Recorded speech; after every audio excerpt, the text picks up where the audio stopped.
മഹാനും പണ്ഡിതനുമാണ് gaurs bin Jameel റളിയല്ലാഹു അൻഹു. നമ്മുടെ ചിലപ്പോഴൊക്കെ ഭക്ഷണത്തിന് എല്ലാവരും ഒരുമിച്ച് കൂടുന്ന സമയത്ത് ഒരു പ്ലാനിങ് ഉണ്ടാവും. എല്ലാവരും നമ്മുടെ കൂട്ടുകുടുംബങ്ങളും എല്ലാവരും ഒരുമിച്ച് കൂടിയാല്, അല്ലെങ്കിൽ നമ്മുടെ സുഹൃത്തുക്കൾ ഒരുമിച്ച് കൂടുന്ന ഒരു ദിവസം, അല്ലെങ്കിൽ ശാശ്വതമായിട്ട് ഒരു സ്ഥലത്ത് എല്ലാവരും ഒരുമിച്ച് കൂടിയാല് ചിലപ്പോ ഒരു വെറൈറ്റി ഭക്ഷണത്തിന് ചിലപ്പോ പ്ലാൻ ചെയ്യും. എന്ന പോലെ ഗൗസ് ബിൻ ജമീൽ റളിയല്ലാഹു അൻഹു വലിയ മഹാനാണ്, പണ്ഡിതനാണ്, സൂഫിയാണ്.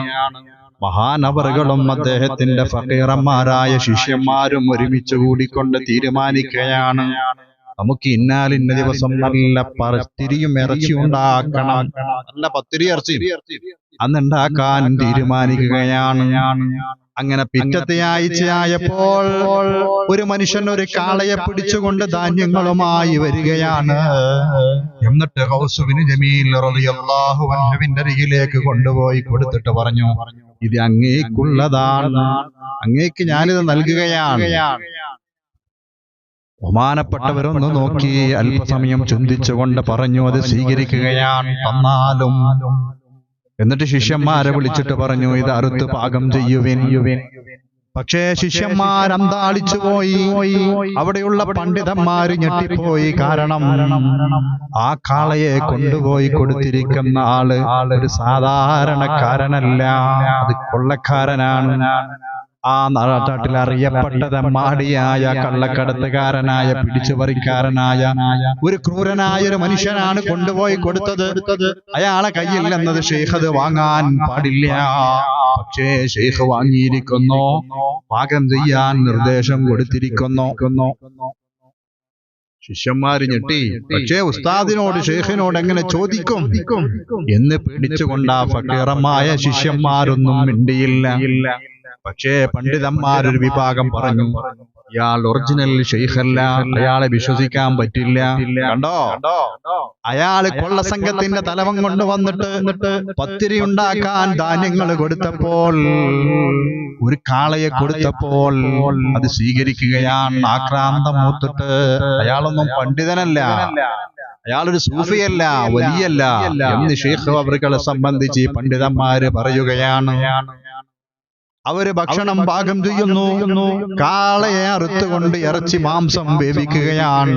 എല്ലാവരും ഭക്ഷണം കഴിച്ചു. പക്ഷേ പണ്ഡിതന്മാരൊരു വിഭാഗം മാറി നിന്നിട്ട് പറഞ്ഞു, പാടില്ല, ഭക്ഷണം കഴിക്കാൻ പാടില്ല, ഹറാമായ ഭക്ഷണമാണത്, അത് നമുക്കൊരിക്കലും ഹലാലല്ല, അതുകൊണ്ട് നമുക്ക് ആ ഷെയ്ഖിനെ അംഗീകരിക്കാൻ പറ്റില്ല, ഭക്ഷണവും കഴിക്കാൻ പറ്റില്ല. അവര് തീരുമാനിച്ചു. ഭക്ഷണങ്ങളൊക്കെ കഴിച്ചു കഴിഞ്ഞപ്പോഴോ ഒരു മനുഷ്യൻ വന്നുകൊണ്ട് കരഞ്ഞുകൊണ്ട് ഷെയ്ഖ് അവറുകളോട് പറയുകയാണ്, ഷെയ്ഖ് അവറുകളെ, അങ്ങേക്ക് നൽകാൻ വേണ്ടിയിട്ട് നേർച്ചയാക്കിയിരിക്കുന്ന എന്റെ കാളക്കുറ്റൻ ധാന്യങ്ങളുമായി കൊണ്ട് ആ കാളക്കൊറ്റനെയും കൊണ്ട് ഞാൻ ഇങ്ങോട്ട് വരുമ്പോൾ വഴിയിൽ വെച്ചുകൊണ്ട് കൊള്ളസംഘത്തിന്റെ തലവൻ എന്നിൽ നിന്നത് കവർന്നെടുക്കുകയാണ്.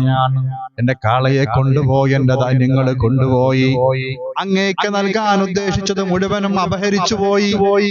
ഇനി ഞാൻ എന്താണ് ചെയ്യുക? എന്നെ നേർച്ച വീട്ടാൻ എനിക്ക് വേറൊരു മാർഗങ്ങളില്ലല്ലോ.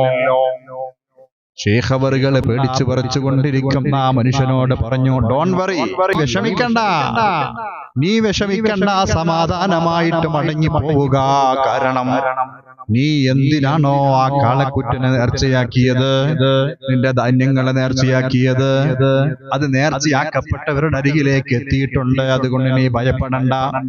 നിന്നിൽ നിന്ന് ആ കൊള്ളസംഘത്തിന്റെ തലവൻ അപഹരിച്ചെടുത്തിരിക്കുന്ന മുതൽ അത് ഞങ്ങളുടെ കരങ്ങളിലേക്ക് എത്തിയിട്ടുണ്ട്. ഞങ്ങളത് ഭക്ഷണം കഴിച്ചിട്ടുണ്ട്. അതെനിക്ക് മനസ്സിലായത് കൊണ്ടാണ് ഞാൻ അവരിൽ നിന്നത് സ്വീകരിച്ചത് എന്ന് ഗൗസ് ബിൻ ജമീൽ റളിയല്ലാഹു അൻഹു പറഞ്ഞപ്പോൾ, ഈ മനുഷ്യന് സമാധാനമായി, ഞാൻ നേർച്ചയാക്കിയിരിക്കുന്ന വസ്തു എന്തിനാണോ അത് അതേ സ്ഥലത്ത് തന്നെ എത്തിയിട്ടുണ്ടല്ലോ. ശിഷ്യന്മാര് ഞെട്ടിപ്പോയി. പണ്ഡിതന്മാരിൽ നിന്നൊരു വിഭാഗം ലജ്ജിച്ചുകൊണ്ട് തലതാഴ്ത്തി നിന്നുപോയി. ഭക്ഷണവും പോയി, എല്ലാം പോയി, മാനവും പോയി. ഷെയ്ഖ് അവറുകളുടെ അരികിൽ അല്ലാഹു ഔലിയാക്കൾക്ക് ആ ദൃശ്യകാര്യങ്ങൾ അറിയിച്ചു കൊടുക്കുമെന്ന് ഖുർആൻ പറഞ്ഞില്ലേ? ആലിമുൽ ഗൈബി ഫലാ യുദ്ഹിറു അലാ ഗൈബിഹി അഹദാ ഇല്ലാ മൻ ഇർതളാ. അല്ലാഹു തൃപ്തിപ്പെട്ട ആളുകളിലേക്ക് അദൃശ്യമായ കാര്യങ്ങൾ അറിയിച്ചു കൊടുക്കുമെന്ന് വിശുദ്ധ ഖുർആൻ